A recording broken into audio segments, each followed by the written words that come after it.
Whereabouts are you at the moment?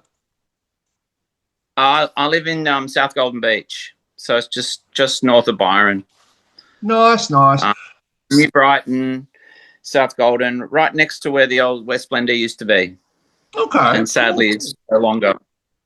Ah, Yeah, sad to hear it. Yeah. So what? I'm in Brisbane. Um, yeah, so obviously these weren't these. We were originally going to do this yesterday, so I had a note at the top of the thing. yeah. Reminded me Sorry, that. Yeah. it's funny because I had to take my daughter to the hospital, Mhm. and I didn't. She's fine. Just had a bit of a wrist injury, and I had to do supposed to do another interview this morning, and the other guy had to take his daughter to the hospital, so we're going to reschedule that one for tomorrow. So it's dads and their daughters, you know. Right. But mine is fine. I was a bit paranoid about Elkie because she's a really great cellist and guitar player, musician. She plays piano, and she's gotten up and performed with us quite a few times over the years. Like I think she's done a when we did the Black Betty tour last year. She got up and played cello. She's done it with Ark when we did Led Zeppelin as well. So yeah, I'm like, oh, don't injure your wrist, man, if you're a cellist, you know. But she seems fine. Nice, nice. Oh, thank goodness. Yeah, It it's interesting you mentioned that because that was going to be one of my questions. So I recently saw you, well, recently, like 2 years ago, saw you at Spring Loaded. yeah, I've seen you guys a bunch throughout my life, but the most recent time was Spring Loaded, and you brought your son out. yeah. Lockie, is his name Lonnie, Lockie? Lonnie. That's it. Lonnie, yeah. Um. So Yeah. yeah, I wanted to talk to you about parenthood. How did it He's change no, you? he's amazing. So he's doing his HSC this year, with for drums, and yeah, he's smashing it, mate. It's really brilliant. I mean, both kids are they've got great poise. They're funny. He's quite a quiet sort of fella. He just likes to surf and play drums, hang out with his mates, you know. But he's such a great player, and he's been. I think the first time he ever got up with us was at, I think, when we did Groove in the Moo, maybe 3 years ago when he was only 15, and yeah, he just smashes it. And I think actually he got up with me at Adelaide Festival before that when I think he was 14.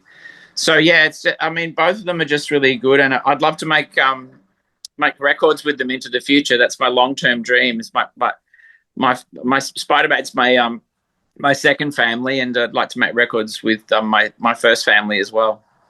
Max Cavalera. I've been from Sepultura. I've been lucky enough to speak to several times, and he Oh is all about it. He's literally yeah, in several bands with his kids, with it's like fucking several sick. of his It's real.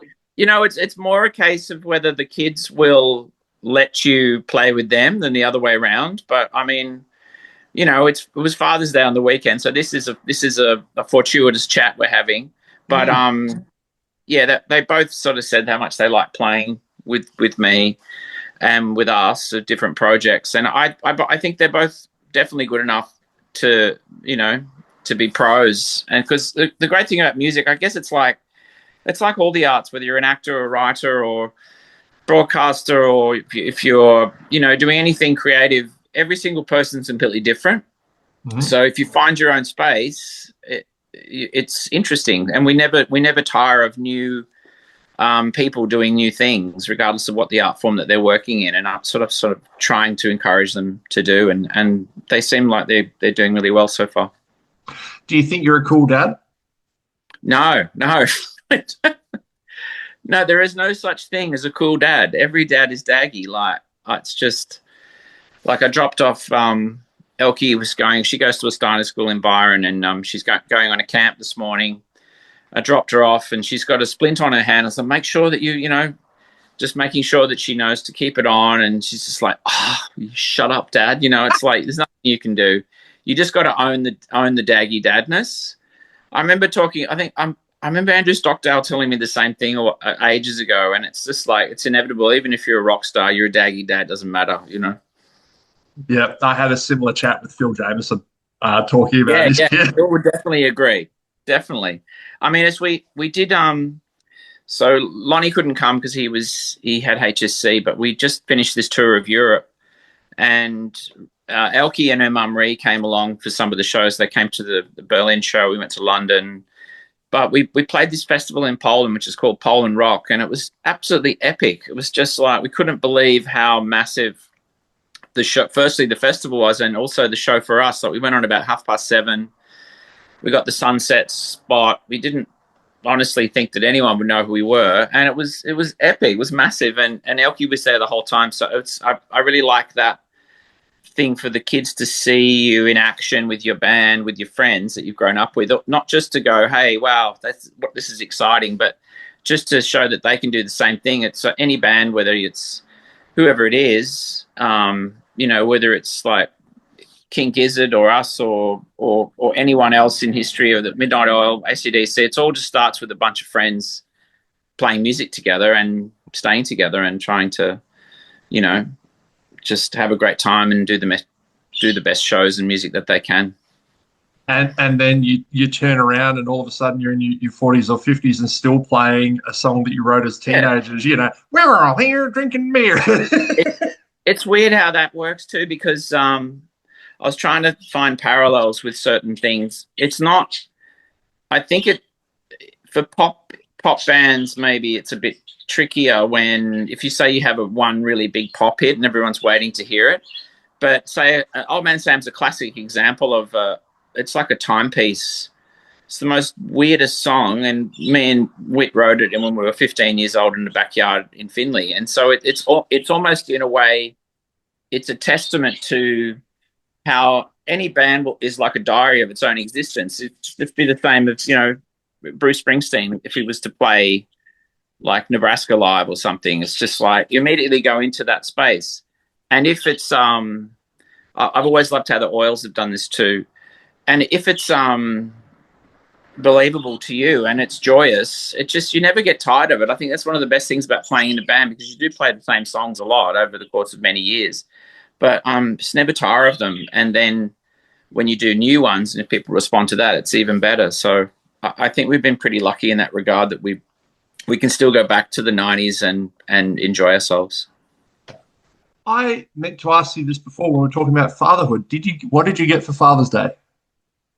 I got a bottle of whiskey, a candle, and I got Miles Davis, Jack Johnson album soundtracks, and a David Bowie Changes One, which I think is the compilation from the early 90s. Because I got heaps of vinyl. I'm a real vinyl, lo-fi, analog type of person. So I just, got lots of big record collection, and it was nice. It was really sweet. I had a great time. Now, mate, when we last spoke in 2023, you had bought yourself a BC Rich guitar that looked like a corn chip. And you had been writing heavy riffs. 2 years later, there's no fucking album, so hurry up. The story basically is, so I think it was around the time after I spoke to you, and we went because I did all those demos in COVID. So I bought that guitar. As you know the story, that's my budgie, Florence, by the way. So she loves jumping in on the interviews. Anyway, bought the guitar, escaped Melbourne, got out of town, quickly stopped just before I got over the border to show it to Michael from King Gizzard and Amy from Stonefield, are good friends of mine, just to go, hey, check out this guitar I got. And then raced over the border to my parents' place, and then kept driving. Once I realised that the cops were asleep in the car at the border at Tokemore, they were literally both asleep, so I just crept through, and then went to stay with my folks for a while in Finley, and then ended up back in Byron and had it, and then just immediately started working with it. So that, as you know, that is the truth. Wrote all these tunes, the guys really loved them. Then we didn't end up doing a session with Frank Titaz, because we thought we'd like to work with Frank again, because he's back in Australia after living in LA a long time. And he doesn't do a lot of bands these days, because he's mainly just film scores. Like he's more of a composer now. But we did this session in Melbourne, and I really wanted to layer up the tracks from the demos and get everyone to play on top of them and did their part. So we did that. But it was weird. We hadn't been in the studio for so many years, and we really were like, we almost had to relearn, especially when you're not necessarily playing it all live, because we didn't have a lot of time. So we did it. I didn't get my vocals done in time, and we just all, and I kind of like was like, oh fuck, I thought that would be amazing. And I think it's one of those situations where you're sitting on a track for such a long time and you think it's brilliant, and then by the time you get everyone to play it, and then it suddenly has to morph into something different, and you've got to sort of let go of what you thought that demo was and move it into the next realm. And so we needed a bit of time just to sit on it. But everyone had a great time. We had a really good time. Janet was painting everyone in little portraits on her iPad the whole time, which is really, really cool. And we just loved working with Frank. And the assistant on that session was Bonnie Knight, who did the first Amyl and Sniffers record. She's done Angie McMahon and heaps of stuff. And I ended up calling up Bonnie and saying, "Oh, are you free to do some sessions?" Because she just seemed like a really good vibe, and mainly because Frank wasn't available. And so I started working with Bonnie on some new material for the record. And then in the end, Frank sent over the sessions and we finished them off with Bonnie. And I was like, oh, this sounds sick. Like, it was almost like I needed a bit of time to go, because I thought I wasn't happy with the drum tracks. I wasn't sure if all the overdubs are right. And everyone was like, no, it sounds okay to me. But until you get the vocals and maybe a bit of space. So I put the vocals on and we're all like, this is awesome. So it took a while, but I'm really glad to say we've basically got half the record, I think, is there. Plus we found a couple of old tracks that we'd been meaning to put out for years that'll fit really perfectly with this material. Mm-hmm. And then the next phase after that was like, okay, I've got all these extra songs, let's see. And me and Whit went in with Bonnie to do some stuff because Janet was over in Europe. And those sessions were good. And then we did Spicks and Specks this year, and we played Black Betty, and always loved doing that show. But we did a live version of it, and we only did one take. And I think usually Adam was saying most bands do 2 or 3 takes just to get it right. And we were like, no, that felt pretty good, but it had all this couple of mistakes in it, and we thought, oh, fuck it, maybe we shouldn't have. Anyway, I got the recording back from the ABC guys, and I was like, this is sick. It was absolutely great. And I really, in a way, for the first time in a long time, I really heard us. And there's this weird sort of combination of tightness and looseness to our group, and that I hadn't really heard, and so for a long time.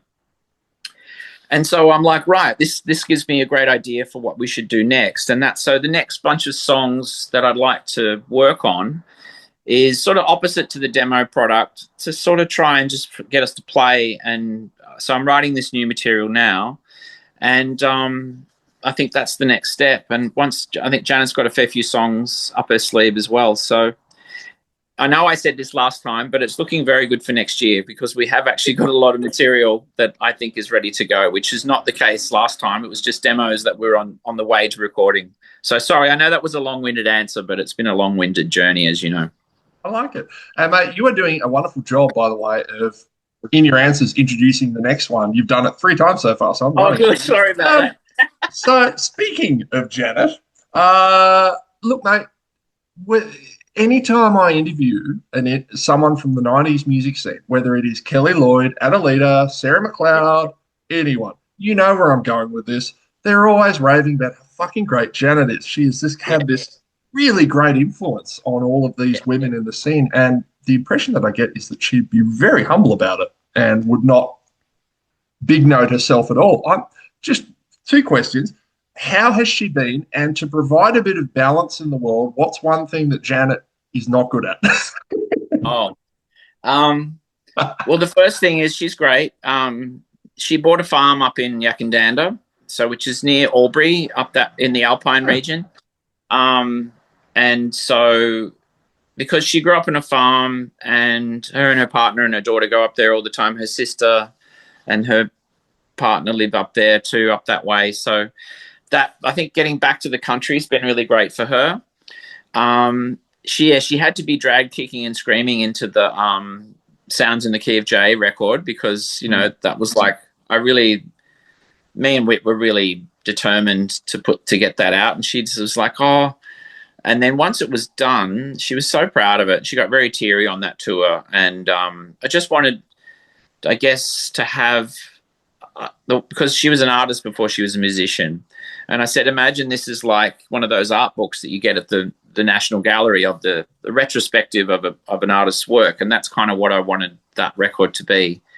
And to get to see, read all her lyrics, she's such a great lyricist, and have her body of work that she's, you know, achieved over 25, 30 years, all be in one double album was a really, because originally she's like, oh, it should be just a single album. I'm like, no, you got to have all the stuff, you know.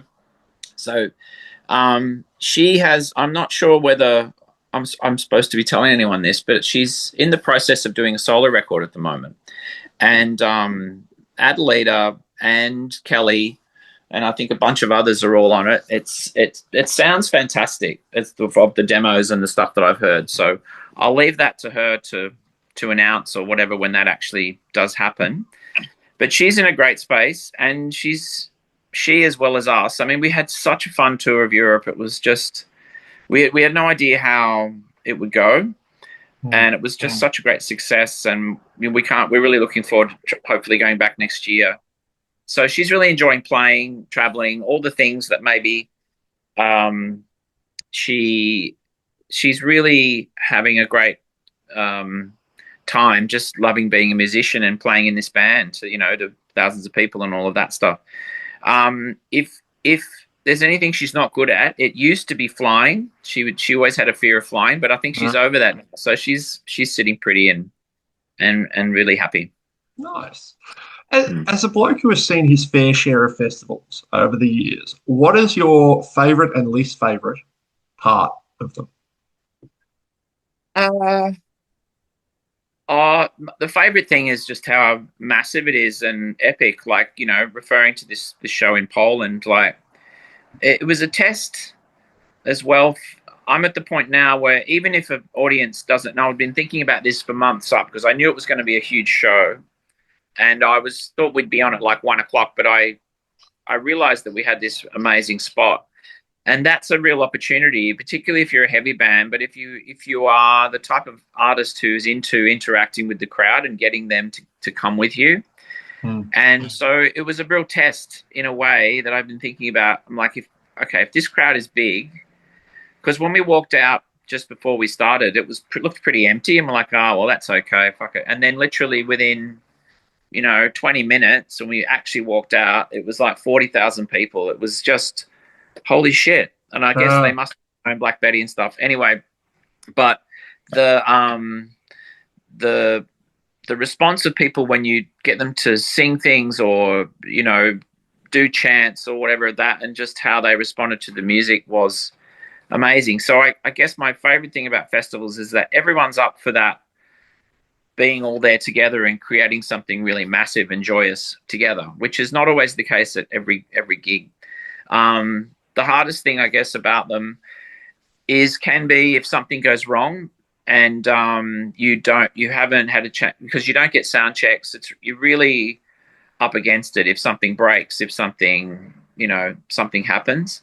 But we've been pretty lucky over the years that nothing's broken that badly yet, or not for a long time. And even if it does, you just got to roll with it and, don't worry about it. Move on to the next show. Love it. Mate, this has been rad. I'm really looking forward to hearing whatever comes out. Like, I've been a fan ever since I was a kid. So thank you. Yeah, man. It's really epic. I mean, so far so good. And we've been talking about, like, we're doing a festival in Broome next weekend, and that'll be the first time we've all got Wit stayed over in Europe, so did Janet. I came back to do this Pink Floyd show. So we haven't seen each other for a few weeks, and then we'll make a plan, I think, for the rest of the year, because we're all really keen, and you're not the only fan who's sort of been very kind to not be too pissed off that we've taken so long to do it. But it just happens sometimes like that. If I would say one thing, as you get older, it does get harder it gets a lot easier to do things by yourself, but creatively, it sometimes takes longer to do things collectively. Whereas when you're young, doing stuff collectively is really easy, but doing stuff by yourself is maybe harder because you maybe didn't have the confidence or the skills. So I think that's what happens with a lot of bands. Everyone individually starts writing a lot of stuff, but then putting it together and making it a collective thing can sometimes take longer.